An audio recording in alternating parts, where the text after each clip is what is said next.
jam udah jam 4, ntar malam kita mendaki Gunung Rinjani. Gimana perlengkapannya? Siap. Tendanya siap, obat-obatan Siap. Logistik siap, air siap. Kamera udah siap. kamera udah siap. Panci yang belum masak. Ambil. Teman-teman semua, sebelum kita berangkat, kita berdoa dulu dengan keyakinan masing-masing. Tundukkan doa, mulai. Berdoa selesai. Ayo buat kita semangat semuanya sebelum kita berangkat. Yo jargonnya Rinjani, ayo kan? Siap. Go!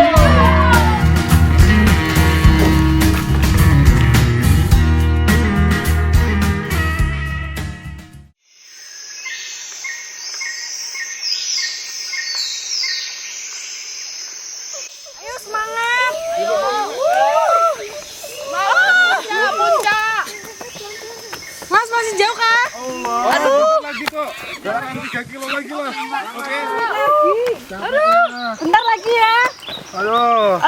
Aduh. Kapan nyampein? Ini masih berapa lama? 3 kilo. Bentar lagi. Kok lama sih haus? 3 kilo ini. Aduh. Sebentar lagi nyampe. Semangat semuanya. Ya semangat. Go! Perhatikan mana nih bang? Ini dari Malang, Bang. Malang bang. Wah, bentar lagi nyampe. Semangat. Udah pos berapa, Bang? Pos 2 ini, pos 2. Oke, makasih. Ya. Bu, aduh merek. Kira suhunya rek saya kira. Paling ada 16. Oh, men. Namanya juga gunung. Mam. Rinjani mam. Dikit lagi semangat. Semangat. Bermalam di sini dulu ya. Iyalah. Ya wes kita camping aja dulu. Ayo. Udah ayo pasang tenda yuk biar gak kedinginan. Oke.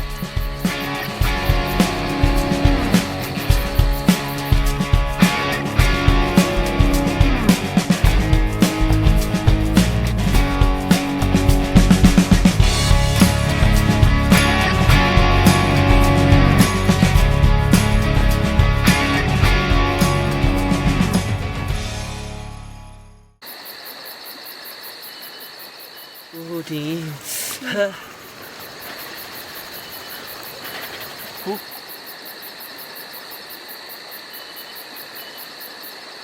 Aduh nih nggak kuat aku. Ayo buat air panas, makan.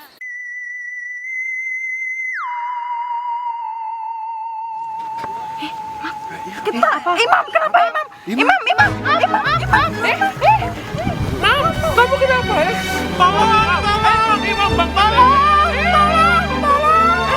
Ayo ini cepat.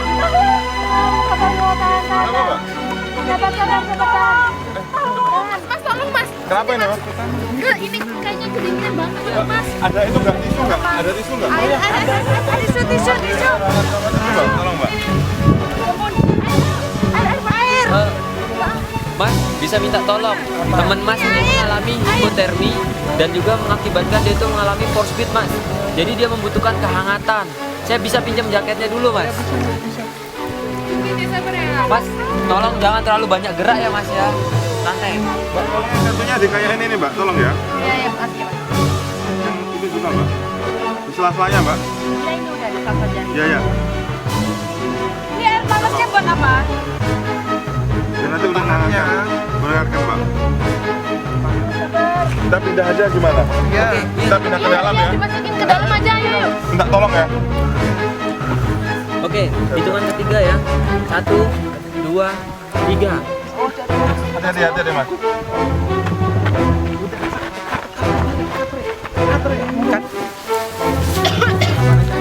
Lampu ya?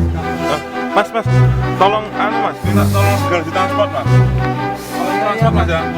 Telepon ambulan atau apa pihak kesehatan terdekat. Iya. Mas, ini kita berikan hangat. Hangatin lagi. Oke, hangat.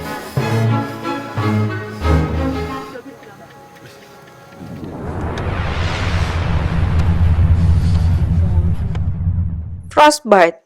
Paparan suhu di bawah titik beku menyebabkan kerusakan jaringan lunak yang parah.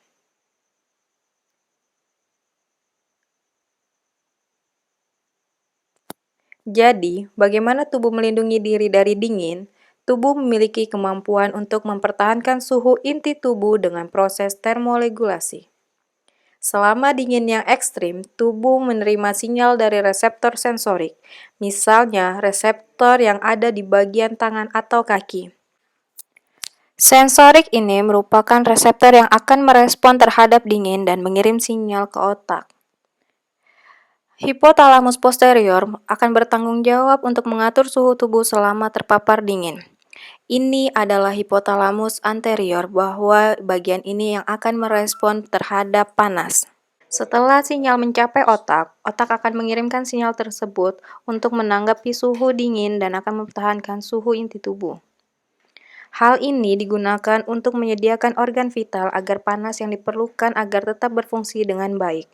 Otak akan mengirim sinyal ke sel-sel agar berjalan lancar di bagian pembuluh darah, di bagian dalam kulit, dan otot rangka.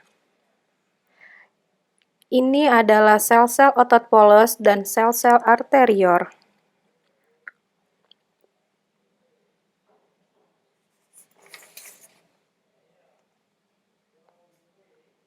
Selama temperatur dingin, sinyal dari otak akan menyebabkan vasokonstriksi dari sel anterior di dalam kulit yang memungkinkan tubuh untuk membawa darah ke daerah yang lebih vital di dalam tubuh. Pada suhu tersebut atau di bawah 0 derajat Celcius, yaitu sekitar 320 derajat Fahrenheit, pembuluh darah yang dekat dengan kulit mulai kontraksi yang akan membantu untuk tetap menjaga suhu tubuh.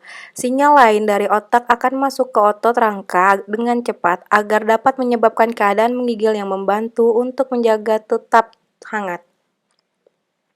Seperti tubuh memaksa otot untuk bekerja atau menggigil, hal ini dapat merusak ATP yang juga akan melepas energi. ATP diubah menjadi ADP yang melepaskan fosfat dengan bebas dan energi untuk menghangatkan tubuh. Frostbite biasanya mempengaruhi kondisi bagian tangan dan kaki. Jika suhu turun di bawah minus 2 derajat Celcius, kristal es akan terbentuk dalam cairan ekstraseluler. Air bergerak dari kompartemen interseluler ke kompartemen ekstraseluler yang dapat menyebabkan dehidrasi sel dan kematian.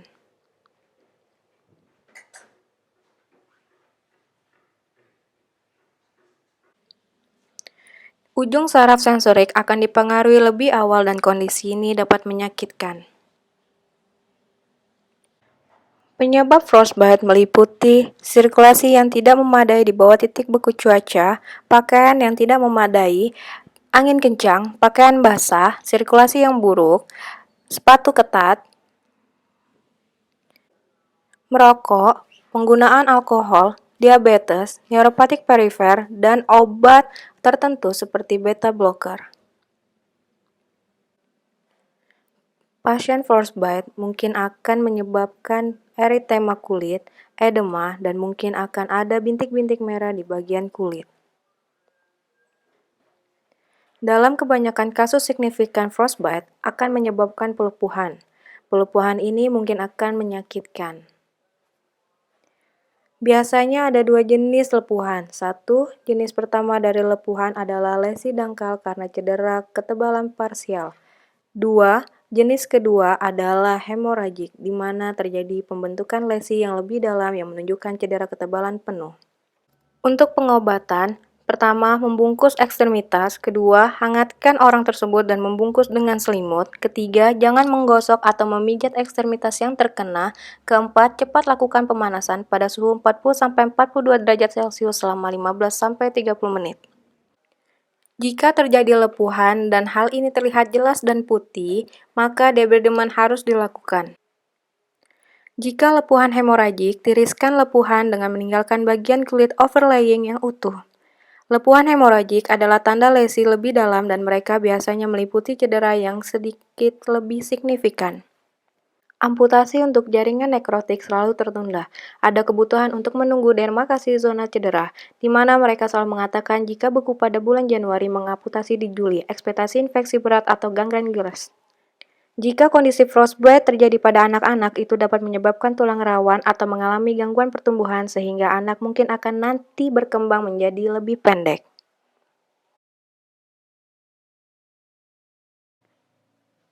Video ini hanya untuk tujuan pembelajaran semata. Segera konsultasikan kepada dokter Anda sebelum membuat keputusan tentang keperawatan kepada pasien Anda. Assalamualaikum warahmatullahi wabarakatuh. Setelah melihat tayangan sebelumnya, bagaimana tentang frostbite itu terjadi, maka sekarang saya akan sedikit mereview bagaimana tutorial penanganan pertama pada pasien dengan frostbite. Yang pertama harus kita lakukan adalah menggunakan APD. Alat pelindung dirinya yaitu handscoon. Kita pasang handscoon. Setelah APD terpasang, yaitu handscoon terpasang dengan benar, maka apa yang kita gunakan adalah masker. Kita pasangkan masker seperti ini. APD selanjutnya yang harus kita pasang adalah jas lab atau bisa menggunakan scoret. Kemudian setelah semua APD telah terpasang, maka langkah selanjutnya adalah kita melakukan scene size up. Yang pertama, kita amankan klien dari ancaman bahaya yang dapat memperparah kondisi klien. Kemudian yang kedua adalah kita pastikan mekanisme cedera yang terjadi pada klien. Yang ketiga adalah pastikan jumlah korban. Setelah kita melakukan scene size up, maka tindakan selanjutnya adalah memberi kenyamanan pada pasien, yaitu pindahkan pasien ke tempat yang lebih aman, yaitu di tenda atau tempat yang lebih hangat. Setelah pasien berada di tenda, maka kita akan melepaskan semua aksesoris atau pakaian yang ketat yang menempel pada pasien, yaitu pada pasien ini kita lepaskan jam tangannya terlebih dahulu secara hati-hati.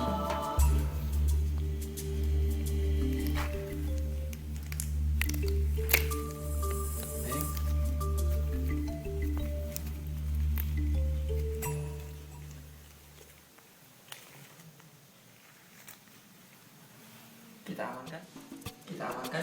Kemudian setelah aksesoris atau pakaian yang ketat terlepas semua, maka kita akan melakukan perawatan pada area yang terkena frostbite.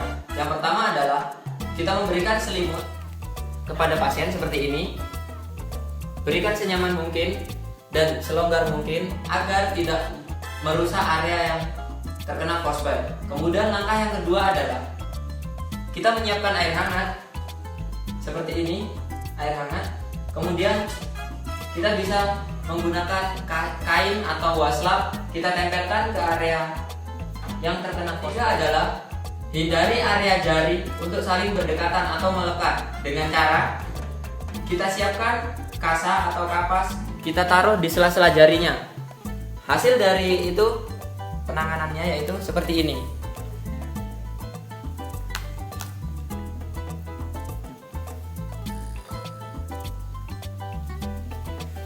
Setelah kita melakukan tindakan tersebut, yang kelima adalah kita tetap menjaga imobilisasi area yang injury agar tidak menambah keparahan atau tingkat kehilangan suhu udara pada klien, terutama pada area ekstremitasnya.